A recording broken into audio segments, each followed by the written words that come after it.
आज पवित्र त्रिवेणी अमावस्या यही शुभ तिथि रे भक्त बलराम दासंकर महाप्रायण दिवस पालन होगा जाउछि। एही अवसर रे पंचसखा भक्त बलराम दास स्मृति संसदर सभ्य माने भुवनेश्वर भंज कलामंडप स्थित भक्त बलराम दासंकर प्रतिमूर्ति रे माल्यार्पण अर्पण करी तांकर स्मृतिचारण करथिले। अपराह्न रे ओडिशा साहित्य एकाडेमी और पंचसखा भक्त बलराम दास स्मृति संसद मिलित आनुकूल्य रे तांकर जन्मपीठ रबंक ठारे गोटे सारस्वत समारोह अनुष्ठित हो जाइछि। एही सारस्वत समारोह रे उपस्थित अतिथि माने गुप्त श्रीक्षेत्रर समस्त पीठ को दर्शन करथिले। सेमान प्रथमे दक्षिणेश्वर भैंचीनाथ ठारे पहुँची प्रभु दक्षिणेश्वर को दर्शन करी तापरे कुशभद्रा स्थित भक्त बलराम दासंकर समाधि स्थल को जाई तांकर दिव्य गादी रे दर्शन देइथिले। से गादी महात्मा को तापरे सेठारे पुष्पमाल्य अर्पण करी पूजार्चना कार्य करिथिले। तापरे सेमाने फेरी आस्थिले भक्त बलराम दासंकर प्रतिष्ठित प्रभुंक मंदिर को प्रभु जगन्नाथ को दर्शन देइथिले। रत्न भेदी रे चतुर्धा मूर्ति को दर्शन करी दिव्य आनंद रे आह्लादित होइथिले। आपण माने देखंतु सेही चतुर्धा मूर्ति को किभली भाव रे प्रभु श्री जगन्नाथ भाई बलराम और भौणी सुभद्रा सहित भक्त मानंकु आनंद चक्षुरे दर्शन देउछंती। एही दिव्य सुंदर परिवेश को आपण माने निश्चिंत भाव रे दर्शन करंतु एवं आपणकर मन हृदय भितरे निश्चिंत भाव रे आनंद अनुभव करंतु किभली भाव रे सही दिव्य स्थान हेतिबो। तापरे सेमाने भक्त बलराम दासंकर प्रतिमूर्ति रे पुष्यमाल्य अर्पण करथिले। पूजा करी सेमाने मंच निकट को जाई सांध्य कार्यक्रम रे जोग देइथिले। ए देखंतु किभली भाव रे सांध्य कार्यक्रम करा जाउछि। क्रतुंड महाकाय सूर्यकोटि समो प्रभो निर्विघ्नं कुरु मे देव सर्वकार्येषु सर्वदा। कदाचित् कालिन्दी तट विपिन संगीति करवो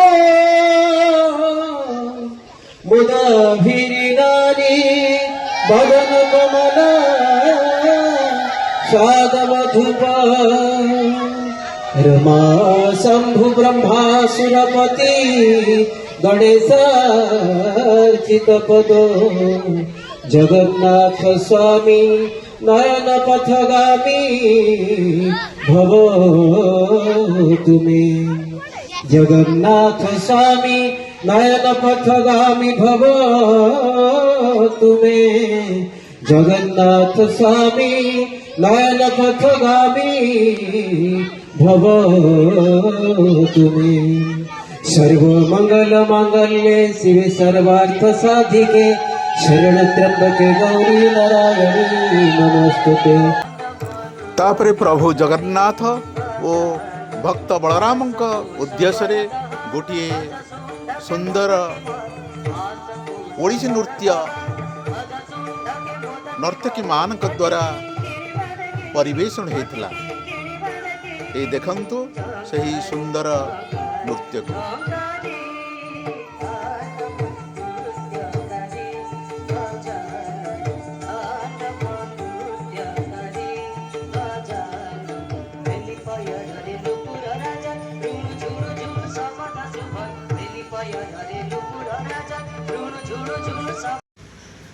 ତାପରେ ନିମନ୍ତ୍ରିତ ଅତିଥିମାନେ ଭକ୍ତ ବଳରାମ ଦାସଙ୍କର ସ୍ମୃତିଚାରଣ କରିଥିଲେ। जय जगन्नाथ। महाप्रभु जगतर नाथ जगन्नाथ हेतु की कृपा करुणा को निमित्त करी श्रीक्षेत्र निकटवर्ती एरवंग ग्राम रे त्रिवेणी अमावास्यार पावन पुनीत महेंद्र महालग्न रे समायोजित पंचसखा जुगर वरेण्य कवि भक्त कवि कृपा सिद्धा महाप्रभुंग भाव रे मत्त प्रमत्त बलराम दासंकर स्मृतिचारण निमंते समुपस्थित मंचस्थ एवं सभास्थ समस्त विद्वान वर्गं को मु यथोचित प्रणिपात निवेदन करुछि। पंचसखा भक्त बलराम दासंकर जो साधना पीठ आम दर्शन करी आस जो माने आमे तांकर चरण सेवक जो माने आमे तांको अहरह प्रार्थना करूचु जप ध्यान करूचु आमे तांको कवि हिसाब रे ग्रहण करि पारुनु। जगन्नाथ भगवान की समस्त टेकुनाती देखिबा दरकार कारण आमे केवल हाथटा भगवान को उद्देश्य टेकिबा भगवान को उद्देश्य थरे हाथ टेकिले भगवान हम प्रति कृपा करिवे आमे शरणगत हो गले समर्पण हो गले सरेंडर करिगले ताक पाखे तेणु आमर पापताप थिले मध्य क्षमा कर देबे से तेणु एथि जो हाथ टेकिबा भलो जगन्नाथ भगवान की बलभद्र भगवान की सुभद्रा मैया की चक्रराज सुदर्शन की रत्न सिंहासन की सुदर्शन महाराज की जगन्नाथ देव की सनातन धर्म की पंच महाभूत भूमि की बलराम दास महापुरुष की पंच सखा की अच्युतानंद महापुरुष की जसवंत गोस्वामी की अनंत गोस्वामी की अच्युतानंद महापुरुष की पंच सखांक आ जगन्नाथ विद्यार्थ बोलानंद गवार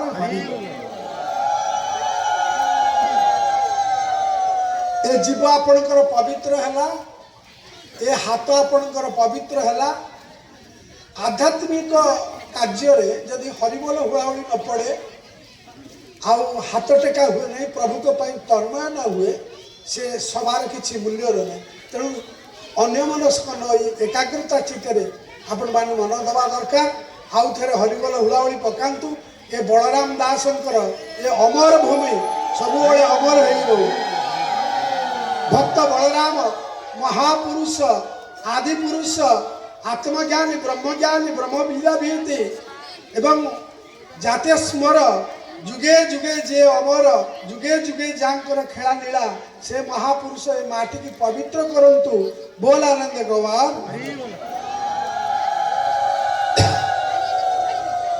आज आनुष्ठानिक भाव आमर धन्यवाद अर्पण करेंगे बलराम दास स्मृति संसदर साहित्य संपादक श्रीयुत गोपीनाथ मुदुली आम संघरे आसुले जड़े सुसाहित्यिक एवं बलराम दास को अति भल पाउथिबा बलराम दास जो कृति और कृतित्व को मुखरे सब अच्छी आम शुणा एवं सर्वोपरि जितेबाला आम आसू से सर्वप्रथमे आमको दूरभाष जरिए आसुंदी ना मु निश्चित कहले हाँ मुझे जाऊँगी आमर आज अतिथि भाव जो अच्छा वक्तव्य उपस्थापन करेंगे जड़े भक्त बलराम दासंकर अनन्य कृतित्व अनन्य सारस्वत कृति उपरे जे वक्तव्य उपस्थापन करेंगे दुई जने प्राधान्य जो मूर्धन्य व्यक्ता से आज आपण अंचल को जीवे तेणु आपण मैंने निश्चित हृदयगम करेंगे आज सब धन्यवाद अर्पण करेंगे बलराम दास स्मृति संसदर संपादक श्री गोपीनाथ मुदुली महोदय को अनुरोध करुच्ची। जय जगन्नाथ। प्रभु परम पूज्य प्रभु परम प्रेममय श्री जगन्नाथ मोर कोटि कोटि प्रणाम। तापरे मोर परम गुरु पंचसखा जुगर वरण्य साधक संत शिरोमणि भक्त बलराम दासंकर ଶ୍ରୀଚରଣ ତଳେ ମଧ୍ୟ କୋଟି କୋଟି ପ୍ରଣାମ। ସମସ୍ତ ସାଧୁ ସନ୍ଥ ସୁଧୀ ଜନ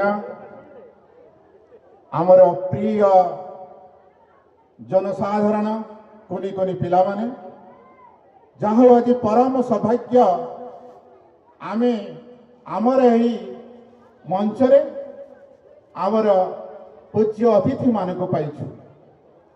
ଏଇଟା ଆମର ପାଇଁ ପରମ ସୌଭାଗ୍ୟ। ଆମେ ଦିନେ ଟିଭି ପରଦାରେ ଦେଖୁଥିଲୁ ଆମର ବଳରାମ ଦାସଙ୍କୁ ନେଇ ଯେ ତଥ୍ୟ ଆଲୋଚନା କରୁଥିଲେ ତାଙ୍କୁ ସ୍ୱଚ୍ଛ କରି ଆମେ ଦର୍ଶନ କରିଛୁ। ଏହାଠାରୁ ସୌଭାଗ୍ୟ କ'ଣ ଥାଇପାରେ? ତେଣୁ ମୁଁ ପ୍ରଥମେ ସେହି ମୁଖ୍ୟ ଅତିଥିମାନଙ୍କୁ ମୋ ଅନ୍ତରରୁ ଗଭୀର କୃତଜ୍ଞତା ଜ୍ଞାପନ କରୁଛି। ଆଜି ପ୍ରଥମେ କୃତଜ୍ଞତା ଜ୍ଞାପନ କରିବି ଓଡ଼ିଶାର ସାହିତ୍ୟ ଏକାଡେମୀକି। କାରଣ ସାହିତ୍ୟ ଏକାଡେମୀ ଯଦି ଚାହିଁ ନଥାନ୍ତା ଭକ୍ତ ବଳରାମ ଦାସ ଆମର ଏହି ଗାଁରେ ଜନ୍ମ ହୋଇଥିଲେ ବି ଆମେ ସେମିତି ଅଜଣା ଅଶୁଣା ହୋଇ ରହିଯାଇଥାନ୍ତେ। ଆଜି ସମଗ୍ର ବିଶ୍ୱରେ ଭକ୍ତ ବଳରାମ ଦାସଙ୍କର ଜନ୍ମସ୍ଥାନ ହେଉଛି ଗୁପ୍ତ ଶ୍ରୀକ୍ଷେତ୍ର ଏରମଙ୍ଗ। ଆଜି ଏଥିରେ କିଛି ଦ୍ୱିଧା ନାହିଁ ଏବଂ ତାଙ୍କ ସହିତ ଆମର ଯୋଡ଼ି ହୋଇଛି ପଞ୍ଚସଖା ଭକ୍ତ ବଳରାମ ଦାସ ସ୍ମୃତି ସଂସଦ। ତେଣୁ ଯେଉଁମାନେ ଏହାକୁ ଆରମ୍ଭ କରିଥିଲେ ସେମାନଙ୍କ ମଧ୍ୟରୁ କେତେ ଜଣ ତ ଏ ସଂସାରରୁ ଇହଦାମରୁ ଅମରପୁରୀକୁ ଯାଇଛନ୍ତି। ସେମାନଙ୍କ ନିକଟରେ ଆମେ ନିଶ୍ଚିତ ଭାବରେ ଚିର କୃତଜ୍ଞ। ଆଜି ଯେଉଁମାନେ ଅଛନ୍ତି ସେମାନଙ୍କର ସକଳ ଚେଷ୍ଟା ପାଇଁ ଆମେମାନେ ନିଶ୍ଚିନ୍ତ ଭାବରେ ଧନ୍ୟବାଦ ଦେବା।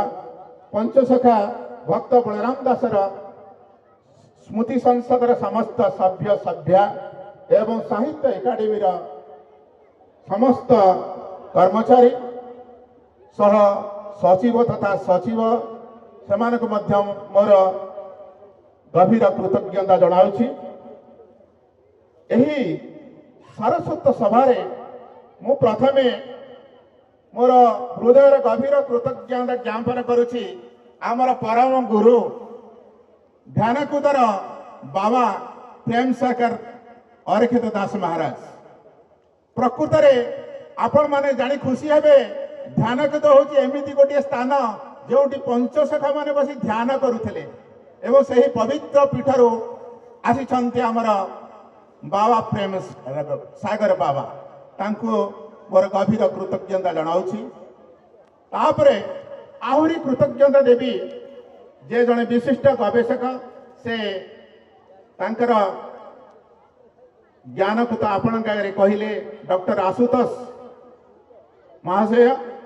ସେ ନିଶ୍ଚିନ୍ତ ଭାବରେ ଜଣେ ବିଶିଷ୍ଟ ଗବେଷକ ଯିଏ ପ୍ରାର୍ଥନା ଚ୍ୟାନେଲରେ କହୁଥିଲେ। ଆମର ପ୍ରେମ ସାଗର ବାବା ମଧ୍ୟ ପ୍ରାର୍ଥନା ଚ୍ୟାନେଲରେ ଆଗକୁ ଏକ୍ସପ୍ରେସ୍ କରୁଥିଲେ। ଆପଣମାନେ ନିଶ୍ଚିତ ଭାବରେ ତାଙ୍କର ବକ୍ତବ୍ୟ ଶୁଣି ମନ ମନ୍ତ୍ରମୁଗ୍ଧରେ ରହିଯାଇଥିବେ। ଆଉ ଜଣକୁ ଧନ୍ୟବାଦ ଦେଉଛି ଆମର ଗୁରୁପ୍ରସାଦ ପୃଷ୍ଟି ଯେ ଗୁପ୍ତ ଶ୍ରୀକ୍ଷେତ୍ରରେ ଗୁପ୍ତରେ ରହିବାକୁ ଆଜି ଚେଷ୍ଟା କରୁଥିଲେ। ଆଜି ଆପଣଙ୍କ ନିକଟରେ ଆଉ ଗୁପ୍ତ ହୋଇନାହାନ୍ତି, ସେ ହେଉଛନ୍ତି ସୁପ୍ରକାଶ। ମୁଁ ଆଶା କରୁଛି ସାହିତ୍ୟ ଏକାଡେମୀ ଆସନ୍ତା ବର୍ଷକୁ ନିଶ୍ଚିନ୍ତ ଆମର ଏହି ମଞ୍ଚକୁ ନିମନ୍ତ୍ରଣ କରିବ। କାରଣ ଗୁରୁପ୍ରସାଦ ସାରେ ବଳରାମ ସାହିତ୍ୟ ଉପରେ ପ୍ରଗାଢ଼ ଜ୍ଞାନ ଅଛି। ତାପରେ ଆଉ ଜଣେ ହେଉଛନ୍ତି ଆମର ବିଶିଷ୍ଟ ସାଧକ ଆମର ଅବଧୂତ ମଠାଧୀଶ ଆଦିତ୍ୟ ଚରଣ ଦାସ ମହାରାଜ। ତାଙ୍କରି ଯୋଗ ଆମ ଅଞ୍ଚଳରେ ବଳରାମ ଦାସଙ୍କର ଲକ୍ଷ୍ମୀ ପୁରାଣ ସୁଦୂର ପ୍ରସାରୀ ହୋଇପାରିଛି। ଆଜି ସେଇଥିପାଇଁ ଆମ ଏ ଗୁପ୍ତ ଶ୍ରୀକ୍ଷେତ୍ରରେ ଲକ୍ଷ୍ମୀ ପୁରାଣ ମହୋତ୍ସବ ଚାଲିଛି। ଆଜି ଘରେ ଘରେ ପ୍ରତିଟି ଓଡ଼ିଆ ଗୃହିଣୀ ମାନଙ୍କର ଆଦରର ଲକ୍ଷ୍ମୀ କିରଣ ସମଗ୍ର ବିଶ୍ୱରେ ପ୍ରଚାର ପ୍ରସାର ହୋଇଛି ଏବଂ ଏଇଥିପାଇଁ ଆମର ଭାରତ ସରକାର ମଧ୍ୟ ଏହାକୁ ଅନୁମୋଦନ କରିଛି। ଆମେ ଆଜି ଯେଉଁ ସ୍ୱଚ୍ଛ ଭାରତ ପ୍ରୋଗ୍ରାମ ପ୍ରଧାନମନ୍ତ୍ରୀଙ୍କର ଜାଣୁଛେ ସେ ହିଁ ପ୍ରଚାର କରିଥିଲେ ବଳରାମ ଦାସ ତାଙ୍କର ଲକ୍ଷ୍ମୀ ପୁରାଣ ମାଧ୍ୟମରେ। ତେଣୁ ଏ ହେଉଛି ଆମ ପାଇଁ ନିଶ୍ଚିନ୍ତ ଭାବରେ ଗୌରବର କଥା। ଏବଂ ଯେଉଁ ବାଲୁକା ଶିଳ୍ପ କଥା ଆପଣମାନେ ଆଜି ସୁଦୂର ପ୍ରସାର ହେଇଛି, ତାରି ମଧ୍ୟ ବଳରାମ ଦାସ କଥା ଆମର ଯେଉଁ ବକ୍ତାମାନେ କହିଲେ ନିଶ୍ଚିନ୍ତ ଭାବରେ ହୃଦୟସ୍ପର୍ଶୀ ହୋଇଛି। ଆଉ ଜଣେ ଅଛନ୍ତି ଆମର ବିଶିଷ୍ଟ ଗବେଷକ ପୁନେଶ ଭାଇନା, ସେ ତ ପ୍ରତିବର୍ଷ ଆସନ୍ତି, ସେ ନିଶ୍ଚିନ୍ତ ଭାବରେ ଅନେକ କଥା କହିଲେ। ତାପରେ ଆମ ପାଖରେ ଅଛନ୍ତି ଆମର ସମ୍ପାଦକ ନରେଶ ଭାଇ, ଆଉ ଆମର ଯେ ସଭାପତି ତାଙ୍କ ଆସନରେ ରହି ଯେଉଁ ଆମର ସଭାଟାକୁ ପରିଚାଳନା କରିଛନ୍ତି, ସେ ନିଶ୍ଚିତ ଭାବରେ ଧନ୍ୟବାଦ ପାତ୍ର। ଆଉ ଆମର ସମସ୍ତ ସଭ୍ୟଙ୍କୁ ମଧ୍ୟ ମୁଁ ଧନ୍ୟବାଦ ଦେଉଛି ଆମର ପ୍ରିୟ ବନ୍ଧୁମାନେ। ମୋର ଗଭୀର କୃତଜ୍ଞତା ଜଣାଉଛି ମୋର ଗୁରୁଜନ ମାନଙ୍କୁ, ସ୍ନେହ ଦେଉଛି ମୋର କୁନି ପିଲାମାନଙ୍କୁ। ଆଜି ଯେଉଁ ଆଲୋକର ସଜ୍ଜା ହେଇଛି, ମଞ୍ଚ ସଜା ହେଇଛି ଏବଂ ସାଉଣ୍ଡ ମାଇକ୍ରେ ବ୍ୟବସ୍ଥା କରିଥିବା ଆୟୋଜକ ମାନେ ମଧ୍ୟ ଧନ୍ୟବାଦ ପାତ୍ର। ଆଉ ଗୋଟିଏ କଥା ମୁଁ ଧନ୍ୟବାଦ ଦେବି ଆମର ଇଲେକ୍ଟ୍ରୋନିକ ମିଡ଼ିଆରେ ଆସିଛନ୍ତି ବନ୍ଧୁମାନ, ସାମ୍ବାଦିକ ବନ୍ଧୁମାନ, କାରଣ ଆଜି ଆମେ ଯେଉଁ କଥା ଆଲୋଚନା କରୁଛେ, କାଲି ସକାଳ ହେଲେ ସମ୍ବାଦପତ୍ର ତାହା ମଣ୍ଡନ କରିବ, ତାହା ନିଶ୍ଚିନ୍ତ ଭାବରେ ସୁଦୂର ପ୍ରସାରୀ ହେବ। ମୁଁ ନିଶ୍ଚିନ୍ତ ଭାବରେ ତାଙ୍କୁ ଧନ୍ୟବାଦ ଦେବି ଏବଂ ସବୁଠାରୁ ଅଧିକ କୃତଜ୍ଞତା ଧନ୍ୟବାଦ ଦେଉଛି ଆମର ଭକ୍ତ ବଳରାମ ଦାସଙ୍କର ପ୍ରତିଷ୍ଠିତ ମନ୍ଦିରର ସେବକମାନଙ୍କୁ, କାରଣ ସେଇମାନେ ହିଁ ଏହି ତ୍ରିବେଣୀ ଅମାବାସ୍ୟାରେ ବଳରାମ ଦାସଙ୍କର ମହାପ୍ରୟାଣକୁ ଆୟୋଜନ କରିଥିଲେ। ତେଣୁ କେଉଁ ଅନାଦି କାଳରୁ ଭକ୍ତ ବଳରାମ ଦାସଙ୍କର ଏହି ପବିତ୍ର ସ୍ମୃତି ଆମକୁ ତ୍ରିବେଣୀ ଅବସରରେ ମନେ ପକାଇ ଯାଇଛି। ସମସ୍ତଙ୍କୁ ଧନ୍ୟବାଦ, ସମସ୍ତଙ୍କୁ କୃତଜ୍ଞତା ଜଣାଉଛି। ଯଦି ମୋର ଅଜାଣତରେ କାହା ପାଇଁ କିଛି ରହିଯାଇଥାଏ ନିଶ୍ଚିନ୍ତ ଭାବରେ କ୍ଷମା ଦେବେ। ତେଣୁ ପରମ ପ୍ରେମମୟ ପ୍ରଭୁ କରୁଣାର ବାରିଧାର ଯାହାର ହୃଦୟରେ ବର୍ଷି ଭକ୍ତ ବଳରାମ ଦାସଙ୍କୁ ମୋର କୋଟି କୋଟି ପ୍ରଣାମ। ତେଣୁ ଆମେ ନିଶ୍ଚିନ୍ତ ଭାବରେ ପ୍ରଭୁ ଜଗନ୍ନାଥଙ୍କୁ ପ୍ରାର୍ଥନା କରିବା, ଆମର ସମାଜର ମଙ୍ଗଳ ହେଉ, ଏ ଗ୍ରାମର ମଙ୍ଗଳ ହେଉ, ପ୍ରତି ପରିବାରର ମଙ୍ଗଳ ହେଉ। ତେଣୁ ଆନନ୍ଦ ଉଲ୍ଲାସର ସହିତ ହରିବୋଲ ହୁଳହୁଳି ଦେଇ ଆମେ ନିଶ୍ଚିନ୍ତ ଭାବରେ ଆମର ଗୃହକୁ ଫେରିଯିବା। ଜୟ ଜଗନ୍ନାଥ, ଜୟ ଜଗନ୍ନାଥ।